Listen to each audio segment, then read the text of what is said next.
வணக்கம். சிவா திருச்சிற்றம்பலம். அதாவது பார்த்தீங்கன்னா, மேஷ ராசி லக்னம், அதே மேஷத்தில் இருக்கக்கூடிய செவ்வாய் என்ன மாதிரி பலனை கொடுப்பாரு, அடுத்தபடியாக சிம்மத்தில் இருக்கக்கூடிய செவ்வாய் என்ன மாதிரி பலனை கொடுத்திருப்பார் அப்படின்னு பார்த்துருக்கிறோம்.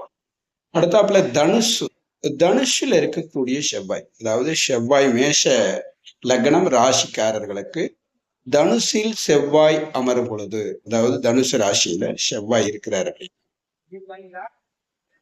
ஜாதகர் செய்யக்கூடிய செயல்களுக்கு இறைவன் முன்னின்று செயல்படுத்துவார். அதாவது இவர் செய்யற விஷயங்களை எல்லாமே இறைவனே இவருக்கு முழுமையாக அனுகிரகத்தை கொடுத்து நல்ல வெற்றிகளையும் வாழ்க்கையில் அனைத்து விஷயங்களையும் சிறப்பா அமைக்கக்கூடிய அற்புதமான சூழ்நிலைகளை ஜாதகருக்கு இறைவன் வழங்குவார்.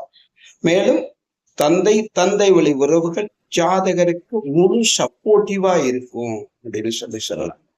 இது போன்று பலவிதமான சிரமங்கள்ல சமயங்களில ஜாதகர் நிறைய மாற்றங்களையும் முன்னேற்றங்களையும் அனுபவித்து வாழ்க்கையில் இன்பமாக வாழ்வார் அப்படி சொல்லலாம். அதாவது மேஷ லக்னம் ராசியா இருக்கக்கூடிய நபர் செவ்வாய், அதாவது மேஷ ராசி அதிபதியான செவ்வாய் லக்னத்திற்கு 9ஆம் இடமான தனுசில் அமரும் பொழுது வாழ்க்கையில அவர் முன்னோர்களுடைய ஆசி அருளாலும் இறைவனுடைய ஆசி அருளாலும் தந்தை வழி உறவுகளுடைய முழுமையான சப்போர்ட்டிவாலும் ஜாதகர் பெரிய வெற்றிகளை அடைவார், சிந்தித்து செயல்படுவார்.